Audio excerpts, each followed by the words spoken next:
Hello friends, welcome to our channel Density Academy. इस वीडियो में हम लोग बात करने वाले हैं reflection of light. Reflection of light chapter के पार्ट थ्री में हम लोग क्या क्या पढ़ने वाले हैं। इस वीडियो में हम लोग एस्फेरिकल मिरर के बारे में पढ़ने वाले हैं। ये एस्फेरिकल मिरर क्या होता है, इससे जुड़े कुछ बेसिक कॉन्सेप्ट्स को देखने वाले हैं, ताकि एस्फेरिकल मिरर से रिलेटेड जो भी बेसिक कॉन्सेप्ट्स हैं उसको हम लोग इस वीडियो में क्लियर करने वाले हैं, ताकि जो भी न्यूमेरिकल्स बनते हैं स्फेरिकल मिरर पे वो सारे आसानी से हम बना पाएं। ओके, तो चलिए स्टार्ट करते हैं और देखते हैं स्फेरिकल मिरर क्या होता है और कितने टाइप का होता है और इसके क्या क्या कॉन्सेप्ट्स हैं। अगर आपको ये वीडियो अच्छा लगे तो इस वीडियो को लाइक करें, शेयर करें और हमारे चैनल को सब्सक्राइब करना भी ना भूलें। तो चलिए स्टार्ट करते हैं। सबसे पहले जानते हैं स्फेरिकल मिरर होता क्या है। Spherical mirror is that mirror whose reflecting surface is the part of a hollow sphere of glass। सीधा सीधा ये कहे कि अगर मान लेते हैं कि कोई एक बॉल है, ग्लास का बॉल है, शीशे का कोई बॉल है जो कि अंदर से खोखला है, that is called spherical mirror उसको कह सकते हैं। और अगर उसका एक सरफेस कैसा है, रिफ्लेक्टिंग है, एक सरफेस से अगर कोई लाइट आती है तो वो रिफ्लेक्ट होकर के वापस चली जाती है। तो इस तरह का अगर कोई सरफेस है, इस तरह का कोई अगर ग्लास है, तो उसे हम लोग कहेंगे spherical mirror. Spherical mirror two types के होते हैं मेनली। एक तो होता है कॉनकेव मिरर और दूसरा होता है कॉन्वेक्स मिरर। ये दो टाइप के स्फेरिकल मिरर होते हैं। नेक्स्ट है, जैसे इसको हम लोग फिगर से देखें तो इसमें क्या होता है जनरली, जैसे ये ग्लास है, ग्लास का एक टुकड़ा है स्फेरिकल टाइप का, इसको क्या किया गया है, एक तरफ से पेंट किया गया है, सिल्वर कोटेड पेंट लगाया गया है, ताकि ये क्या हो कि ये इसका जो दूसरा सरफेस है क्या बन जाए, रिफ्लेक्टेड बन जाए, कोई भी लाइट आए तो इसे ये रिफ्लेक्ट हो सके। तो इस तरह के जो मिरर होते हैं उसको बोलते हैं स्फेरिकल मिरर। और इनमें भी दो टाइप हैं, कॉनकेव मिरर और कॉन्वेक्स मिरर। तो ये जो फिगर में दिख रहा है, इस टाइप का अगर मिरर है तो उसे हम लोग कहेंगे कॉनकेव मिरर। क्या कहेंगे? Concave mirror. और दूसरा है इस टाइप से है तो इसको हम लोग कहेंगे कॉन्वेक्स मिरर। अब दोनों में डिफरेंस क्या है इसको समझना बहुत ही जरूरी है। अगर हम लोगों ने ये समझ लिया दोनों में डिफरेंस, तो यूं कहें कि 20% हमने इसको स्फेरिकल मिरर को समझ लिया। जैसे इसमें क्या डिफरेंस है कि कॉनकेव मिरर में जो रिफ्लेक्टिंग सरफेस होता है वो अंदर की तरफ होता है, ठीक है।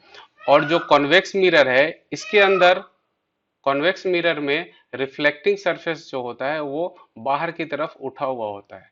ये देखिए, ये उठा हुआ है बाहर की तरफ। और ये जो कॉनकेव मिरर है इसके अंदर रिफ्लेक्टिंग सरफेस अंदर की तरफ होता है, ठीक है। यही बेसिक डिफरेंस है। और ये कैसे बनता है, इसके पीछे क्या कौन कौन से बेसिक टर्म्स है उसके बारे में हम लोग जानेंगे नेक्स्ट स्लाइड में।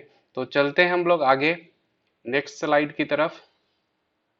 उससे पहले जान लेते हैं कि spherical mirror reflection of light के जो रूल है, rules of reflection of light, जो हमने पिछले वीडियो में पढ़ा था उस पे भी ये वर्क करता है। वो रूल भी इस स्फेरिकल मिरर में पूरी तरह वर्क करता है, चाहे कॉनकेव मिरर हो या फिर कॉन्वेक्स मिरर हो। नेक्स्ट देखते हैं कॉन्सेप्ट क्या है, स्फेरिकल मिरर के पीछे का कॉन्सेप्ट क्या है। इसको एक फिगर से समझते हैं। जैसे मान लेते हैं ये एक बॉल है, बॉल है तो कैसा बॉल है, वो एक खोखला है, हॉलो बॉल है।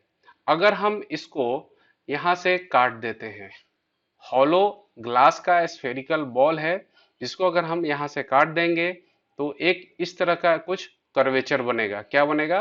कर्वेचर बनेगा। उसी तरह अगर इसको हम दूसरे साइड से भी अगर हम लोग काट दें तो एक और इस तरह का कर्वेचर बनेगा। तो इसको क्या कहेंगे? इसको हम लोग कहेंगे कर्वेचर। क्या कहेंगे? कर्वेचर। किस चीज का कर्वेचर? मिरर का curvature. Spherical surface, spherical mirror का ये क्या हो जाएगा? कर्वेचर कहलाएगा। अब इसी चीज को लेकर हम आगे बढ़ेंगे धीरे धीरे बेसिक टर्म्स की तरफ, क्या क्या टर्म्स स्फेरिकल मिरर में यूज होने वाले हैं। तो इसमें कौन कौन से टर्म्स है, जैसे है centre of curvature, radius of curvature, focus और प्रिंसिपल फोकस, फोकल लेंथ और पोल। इस स्लाइड में हम लोग ये 5 छोटे छोटे टर्म्स पढ़ने वाले हैं जो कि बहुत ही इंपॉर्टेंट है। तो ये फिगर है, इसमें सारा कुछ मेंशन किया गया है, तो इसको हम लोग आइए समझते हैं कैसे है। ये कर्वेचर बनाया गया है यहाँ पे, जैसा कि आप देख पा रहे होंगे। ये क्या है, कर्वेचर है। कौन सा मिरर है ये, कॉनकेव मिरर का कर्वेचर है। इसमें क्या होता है, एक प्रिंसिपल एक्सिस है। प्रिंसिपल एक्सिस, प्रिंसिपल एक्सिस कौन सा होता है, ये एक्स वाई एक्सिस जो दिया गया है, ये क्या है, प्रिंसिपल एक्सिस है।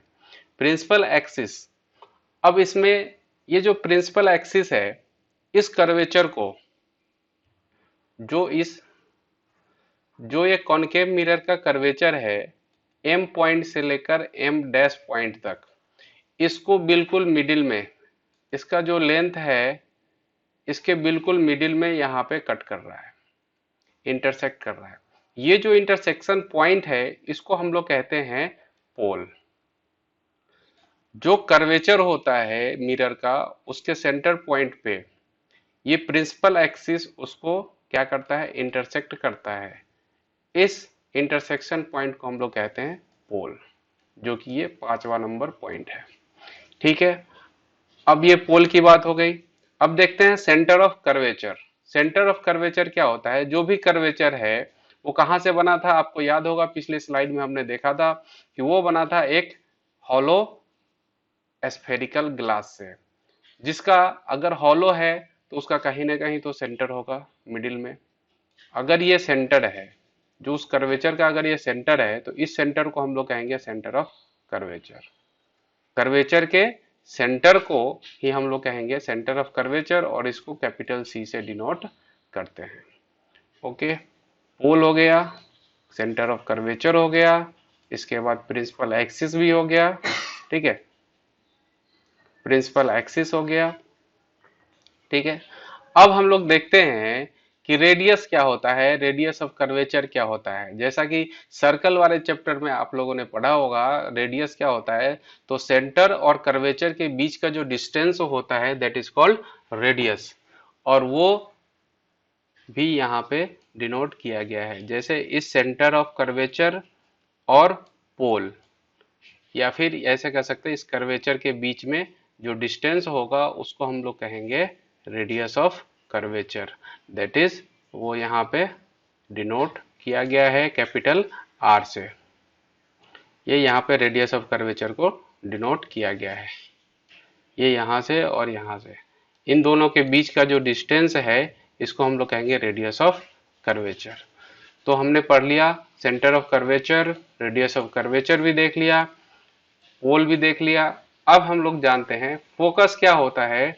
फोकस होता है ये सेंटर ऑफ कर्वेचर और पोल के बीच में बिल्कुल मिडिल में यहाँ पे एक पॉइंट होता है। बिल्कुल मिडिल में जो पॉइंट बनेगा उसको हम लोग कहते हैं फोकस पॉइंट। क्या कहते हैं, फोकस पॉइंट, जिसको कैपिटल एफ से या फिर स्मॉल एफ से, कैपिटल एफ से डिनोट करते हैं। इसको कहते हैं हम लोग फोकस या फिर principal focus. Centre of curvature और पोल के बीच में एक पॉइंट है बिल्कुल मिडिल में, इस पॉइंट को हम लोग कहते हैं फोकस पॉइंट या फिर फोकस या फिर principal focus.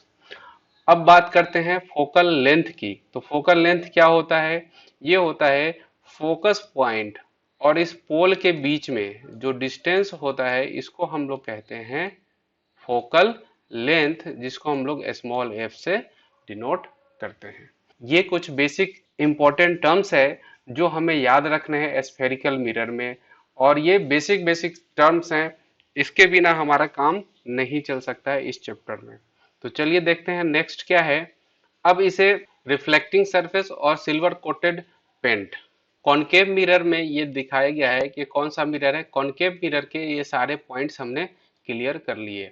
Centre of curvature, radius of curvature, focus, focal length और पोल। तो इसी तरह से हम लोग चलिए देखते हैं कॉन्वेक्स मिरर के अंदर ये सारे टर्म्स को किस तरह से हम लोग यूज करेंगे। सेम टर्म्स है कॉन्वेक्स मिरर के अंदर। कॉन्वेक्स मिरर में क्या होता है, इसका रिफ्लेक्टिंग सरफेस क्या होता है, बाहर की तरफ उठा हुआ होता है, जो कि इधर से है। ओके, अब इसमें भी सेम टर्म्स आएंगे, जैसा कि बताया था पोल होता है, प्रिंसिपल एक्सिस और कर्वेचर का जो इंटरसेक्शन पॉइंट होता है उसे हम लोग पोल कहते हैं। और इस कर्वेचर का जो भी सेंटर होगा, ये कर्वेचर कहीं ना कहीं किसी न किसी सर्कल से बना होगा, तो सर्कल का जो सेंटर होगा उसी को हम लोग कहेंगे सेंटर ऑफ कर्वेचर। उस मिरर के कर्वेचर का जो सेंटर होगा उसको हम लोग कहेंगे सेंटर ऑफ कर्वेचर। उसके बाद जो रेडियस होगा, उस कर्वेचर का जो रेडियस होगा उस रेडियस को हम लोग कहेंगे रेडियस ऑफ कर्वेचर। और सेंटर ऑफ कर्वेचर और पोल के बीच में मिडिल में जो पॉइंट होगा उसको हम लोग कहेंगे फोकस पॉइंट। फोकस पॉइंट या फिर प्रिंसिपल फोकस। ये सारे टर्म्स हैं जो हमें इस स्फेरिकल मिरर वाले चैप्टर में हमें याद रखना है।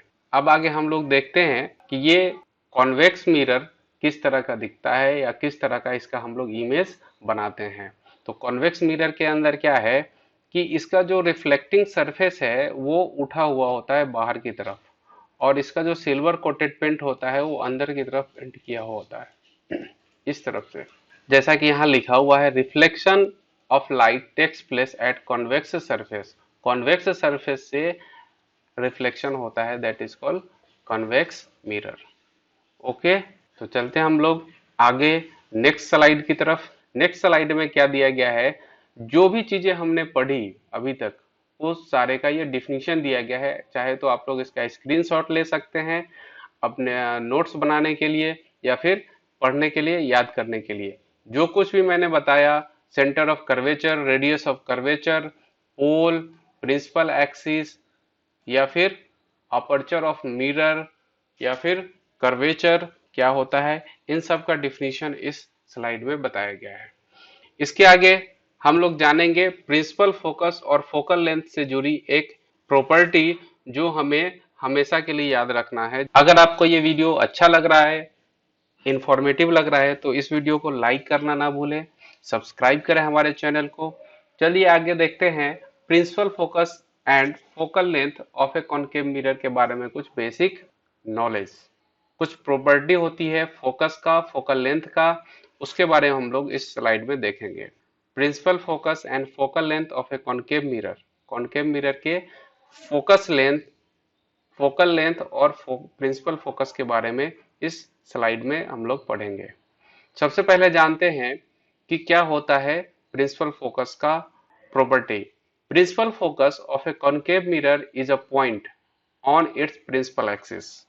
प्रिंसिपल एक्सिस पे वो पॉइंट होता है किसी भी कॉनकेव मिरर के अंदर, किसी भी कॉनकेव मिरर के प्रिंसिपल एक्सिस पे एक वो पॉइंट होता है प्रिंसिपल फोकस जहां पे all the light rays which are parallel and close to the axis converge after reflection from the concave mirror। इसमें यह बताया गया है कि अगर कोई लाइट रेस, अगर कोई भी लाइट रेस प्रिंसिपल एक्सिस के पैरेलल, ये प्रिंसिपल एक्सिस है, इसके पैरेलल अगर आती है, कहीं से भी रिफ्लेक्ट होती है, इस तरह की कितनी भी लाइनें हो जो प्रिंसिपल एक्सिस के पैरेलल आए और रिफ्लेक्ट हो कॉनकेव मिरर से, तो वो रिफ्लेक्शन के बाद किसी एक पॉइंट पे ही कन्वर्ज होंगी, एक ही पॉइंट पे जाकर मीट होंगी। ये है प्रिंसिपल फोकस का main property. Okay, principal focus का मेन प्रॉपर्टी यही है कि प्रिंसिपल एक्सिस के पैरेलल हो अगर कोई भी लाइट रेस प्रिंसिपल और उसके क्लोज हो, तो रिफ्लेक्शन के बाद किसी एक पॉइंट पे, किसी एक पॉइंट पे क्या होती है, वो कन्वर्ज होती है, किसी एक पॉइंट पे वो कन्वर्ज होती है, जैसा कि इस फिगर में दिखाया गया है। उसके बाद ये जो फोकस पॉइंट है और ये पोल है, इनके बीच का जो लेंथ होता है इसको हम लोग कहते हैं फोकल लेंथ, जैसा कि मैंने पहले भी बताया है। इसके आगे क्या बताया गया है, focal length of a concave mirror is the distance between its pole and principal focus. ये भी मैंने बता दिया है। कॉनकेव मिरर के पास कॉनकेव मिरर में क्या होता है, रियल फोकस होता है। The focus of a concave mirror is in front of the mirror. Concave mirror में ये बहुत ही इंपॉर्टेंट पॉइंट है, इसको याद रखना है। कॉनकेव मिरर में क्या होता है, रियल फोकस होता है, और कॉनकेव मिरर में जो फोकस होता है वो मिरर के फ्रंट में होता है, सामने में होता है। लेकिन अब कॉन्वेक्स मिरर में कैसा होता है, इसके बारे में जानने के लिए हमें चलना पड़ेगा नेक्स्ट स्लाइड पे। तो नेक्स्ट स्लाइड पे यही बताया गया है कि principal focus and focal length of a convex mirror के बारे में। इसमें सेम चीज है, लेकिन थोड़ा सा डिफरेंस क्या है वो देखते हैं कि अगर कोई भी लाइट रेज, ये है प्रिंसिपल एक्सिस कॉन्वेक्स मिरर का। कॉन्वेक्स मिरर में क्या बताया गया है कि the principal focus of a convex mirror is a point on its principal axis from which a beam of light rays initially parallel to the axis. क्या होता है कि ये पैरेलल अगर लाइट रेज आती है कहीं से भी, प्रिंसिपल एक्सिस पैरेलल में कहीं से भी लाइट रेज आती है, तो वो रिफ्लेक्शन के बाद डाइवर्ज होती है, मतलब दूर जाती है। कॉनकेव मिरर में क्या होता था, कन्वर्ज होता था किसी एक पॉइंट पे। यहाँ पे क्या होता है, डाइवर्ज होती है, अलग अलग डायरेक्शन में चली जाती है। लेकिन जब इन लाइंस को हम इमेजिनरी तरीके से आगे की तरफ हम मिलाते हैं डॉटेड लाइन से, तो ये भी जाकर मिरर के बिहाइंड में, कॉन्वेक्स मिरर के बिहाइंड में, पीछे में क्या होता है, किसी एक पॉइंट पे जाकर मीट होती है। ये है इस प्रिंसिपल फोकस का या फोकल लेंथ का प्रॉपर्टी। सबसे पहले तो ये डाइवर्ज होती हुई प्रतीत होती है। डाइवर्ज होता है मतलब दूसरे दूसरे डायरेक्शन में जाता है। ये इस तरफ जा रहा है, ये दूसरी डायरेक्शन में जा रहा है, ये इस डायरेक्शन में जा रहा है, ये इस डायरेक्शन में जा रहा है। लेकिन जब इसको हम पीछे की तरफ मिलाते हैं तो ये क्या होता है, किसी एक ही पॉइंट पे जाकर मीट हो रहा होता है। ये होता है हमारा कॉन्वेक्स मिरर का फोकस। तो कॉन्वेक्स मिरर के में क्या पता चला कि कॉन्वेक्स मिरर में जो फोकस होता है वो मिरर के बिहाइंड में होता है, बिहाइंड द मिरर। ये मिरर का रिफ्लेक्टिंग सरफेस है इधर से, तो इसके पीछे बिहाइंड द मिरर इसका फोकस होगा। और कैसा होगा, इमेजिनरी फोकस होगा। कॉन्वेक्स मिरर में क्या होगा, इमेजिनरी फोकस होगा और बिहाइंड द मिरर होगा। यही इमेजिनरी फोकस कह सकते हैं या फिर वर्चुअल फोकस कह सकते हैं। अब इस वीडियो का लास्ट स्लाइड है, इसमें एक और बहुत ही इंपॉर्टेंट चीज मैंने इसमें डाला है। क्या है, relation between radius of curvature and focal length of A spherical mirror. Radius of curvature और फोकल लेंथ के बीच में क्या रिलेशन है, ये बहुत बार एग्जाम में पूछा जाता है, इसको जरूर याद रखना है। क्या है, the focal length of a spherical mirror is equal to half of its radius of curvature। जो रेडियस ऑफ कर्वेचर होता है उसका आधा होता है फोकल लेंथ। तो अगर हम मान लेते हैं कि f, small f is the focal length, focal length है, और रेडियस क्या है, रेडियस ऑफ कर्वेचर क्या है, कैपिटल R है। तो इससे हमारे पास एक रिलेशन बन के आ जाएगा दोनों के बीच में, क्या, F equals to R by two. F equals to R by two. इसके बाद एक क्वेश्चन दिया गया है, बहुत ही सिंपल सा क्वेश्चन है ताकि प्रैक्टिस हो जाए। क्या है, if the radius of curvature of A spherical mirror is 20 centimetre. अगर रेडियस ऑफ कर्वेचर किसी मिरर का क्या है, स्फेरिकल मिरर का 20 सेंटीमीटर है, तो फोकल लेंथ क्या होगा। बहुत ही आसान है, बस इस रिलेशन पे जो फॉर्मूला ऊपर बताया है इस पे हम लोग इसका वैल्यू पुट करेंगे और आसानी से फोकल लेंथ हमें निकालना है। F equals to R by two हमने अभी अभी पढ़ा है कि रेडियस ऑफ कर्वेचर का आधा होता है फोकल लेंथ। तो रेडियस ऑफ कर्वेचर 20 सेंटीमीटर दिया गया है, तो F क्या हो जाएगा, 10 सेंटीमीटर हो जाएगा। तो फोकल लेंथ क्या होगा, 10 सेंटीमीटर हो जाएगा। इस वीडियो में बस इतना ही। Thank you for watching this video. अगर आपको ये वीडियो अच्छा लगा है तो इस वीडियो को लाइक करें, शेयर करें और हमारे चैनल डेंसिटी एकेडमी को सब्सक्राइब करना ना भूलें। Thank you.